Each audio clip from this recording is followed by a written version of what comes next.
Hello there, I'm the Rumblist, and these are my 5 top tips for when you first start using Logic Pro X.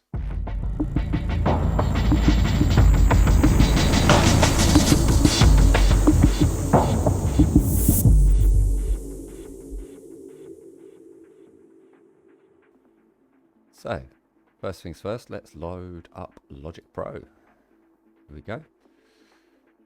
Now, invariably, you might be greeted with this as your first screen, which is the kind of project browser.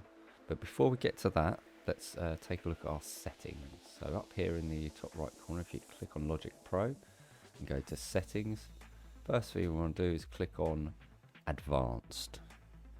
Now, by default, Logic comes with all the advanced complete features turned off, which I think is pandering to the GarageBand community a little bit. But yeah, this will be turned off by default. Make sure you turn it on. This is where you can actually turn on all these extra things that you need basically to make Logic a bit more of an advanced sequencer. So after you've done that, click back on General. And you can select your kind of startup action. Now when I load Logic, I like it to open the template display so I can choose from my own template. You might want it to do something like open the most recent project, do nothing, or create a brand new project. Entirely up to you. So with that done, head over to the audio tab here. This is where we're going to set up our MIDI our audio card. So here you would look for your connected audio card. I think for UK it's going to be the M audio file, so you'd look for that in here. For the purpose of this video, I'm using Black Hole, which is like a virtual sound router, so I can play back music in OBS. Normally I'd click on that one, which is my Soundcard UMC, but you click on that. That will set your audio device up. Here's where you set your kind of buffer size, which obviously is to do with your latency. You're on a brand new Mac, so you can set that to 32. Happy days. You'll barely get any latency. Obviously my latency is a little bit high here because I'm running OBS as well. It's hogging a little bit more of the processor power. Okay. Next, along this tab here, we've got all these other functions. Don't worry about them for the moment. Go over to MP3. Now you want to set your bitrate for stereo to 320. Make sure these two are set as well. And make sure this is set to joint stereo. This is for obviously when you bounce out MP3s, you want them to be the highest quality possible. I tend to go 320. Perfect. Alright. So the rest of the functions in here, I mean, you can have a look at them. There's various different things, but I wouldn't worry about these at the moment. You might want to set up on recording your recording file type. If you want it as a WAV, you can change it to WAV there. CAF is a file that Apple uses themselves. I wouldn't worry about that for now. So just choose AIF and WAV. I choose AIF because it's Mac native, so it seems to make sense.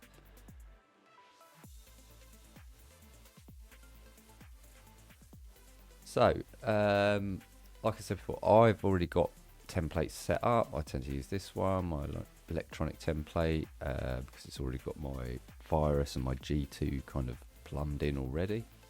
Obviously for you, it's going to be going to new project and empty project. Here we'll make a template, and I'll show you how to save that. Go to new project, empty project.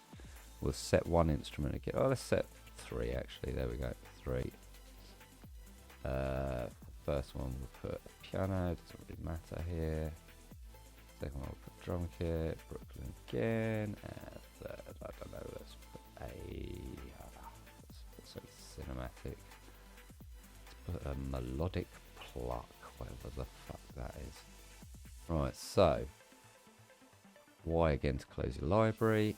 Here we go. So to make your tracks bigger, by the way, you hold the Alt key and use your middle mouse button. You can scroll up and down. That makes them bigger. Quite handy.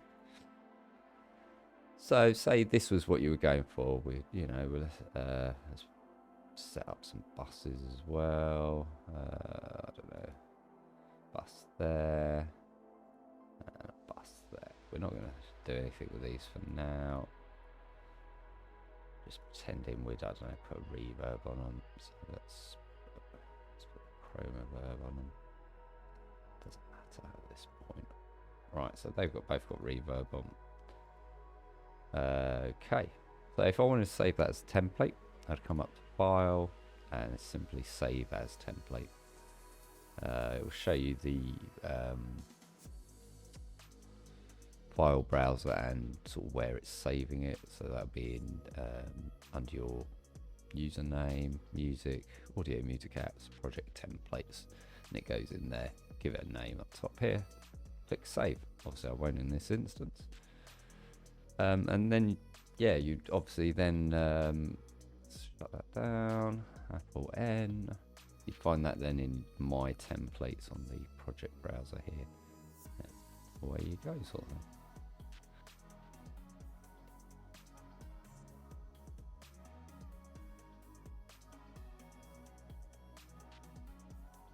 Right, so now I'm just going to show you how to set up the control bar display up the top of your sequencer here. That's this bit, all these few numbers and stuff in here. Now by default a lot of this is turned off, so I'm going to show you what to turn on in my opinion. So if you right click on the area anywhere up there, you go to customize control bar and display. Now in this section here you're going to want to click on custom. Position in time and beat shows you kind of where you are in the song. I find that quite useful. It tells you in seconds and bar position. That's why I have that turned on. I've got my sample rate on up there, so I know what sample rate I'm working in. I turn vary speed on because I like to be able to use vary speed to quickly see what song sounds like in a different pitch or a different speed, and you can do that so quickly with vary speed, so I would recommend turning that on. Obviously you want your tempo on, your time signature here, you want that turned on. And next, make sure you turn this one on key signature, because obviously that's telling us what key we're in. Obviously you set that, and I'll show you how to do that in a minute. You want your MIDI activity in and out, so that you can see whether your keyboard's working or not, that kind of thing. And if you want it on, turn on your performance meter, so you can see you can see here how much stuff you've got going on. Useful to see if you're got any issues with playback. But yeah, like I was saying about the key signature, so here you can obviously then just change your key signature once you start working on your tune. So for example, let's just make something in E really quickly. I'm just going to crack a note in. It'll be very basic. We'll do it in minor. Let's get a sound for that, because that sounds really wet on its own. Bear with me. Let's choose one of my presets. A bit loud.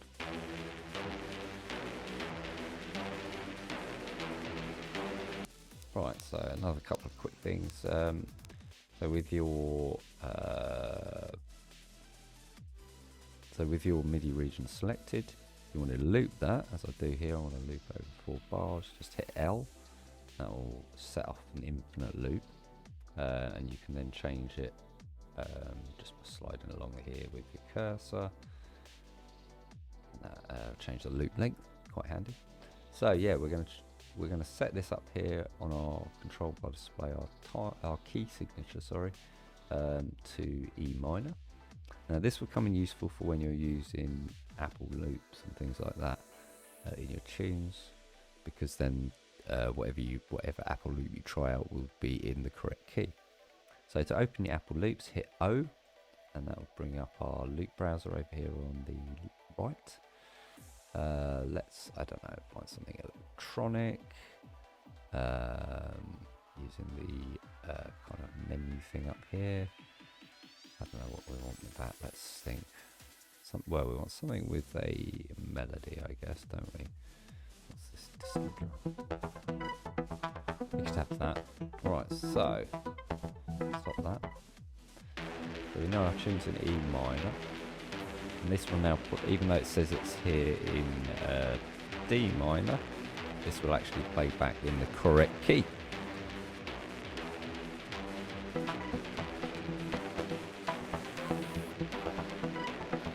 As you can hear, they're perfectly in time, perfectly in the key. Really handy. So if I wanted to use that, I could then drag that in. I know it's already in the correct key, basically.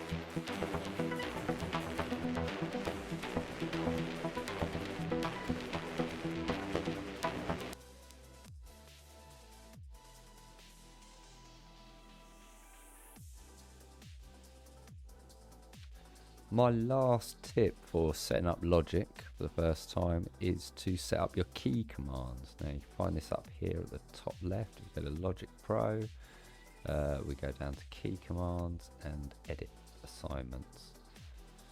Now there's not many I've changed, there's just a couple that I got used to from Logic 9 that I carried over, but the most important one, and this is the only one I'm going to tell you about to do, you know it's my favourite, it's the retrospective record function, or as the Logic calls it, capture as recording, right here. This function obviously means that if you're sat there with a MIDI keyboard or whatever, or a drum pad, and you're just goofing around playing some stuff, noodling, and you just think you hit something perfect in that moment, you can hit a button and it will have remembered all that MIDI for you perfectly as you played it. It's one of my most favourite functions of Logic. I'm sure it's in other DAWs as well. But yeah, I've set mine up as Control Alt Command and R. I just like that. It's nice. It's not one you're going to get mixed up with something else, so it's easy to remember for me. And obviously I don't know if that'll even be set on yours when you first open Logic, but that is one I would definitely look to set. To do that, it's very simple. You just click on Learn New Assignment over here, press the buttons, job done, basically. And yeah, obviously you know how much I love that functionality. So for example, if I'm over here and I'm on this track and I play something, I'm thinking, oh yeah, I really like that, but I've forgotten it already. Or you know, when you sometimes it's recording, you go to play it and you just can't do it right because you get nerves. Just hit the retrospective record button that you've set up. Voila, here is your bit of MIDI.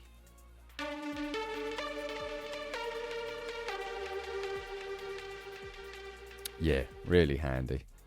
I use this function all the time because I'm often playing little bits in by hand, and sometimes I find it very difficult to record to the beat. So yeah, you can go in then obviously and edit all these notes about as you want to.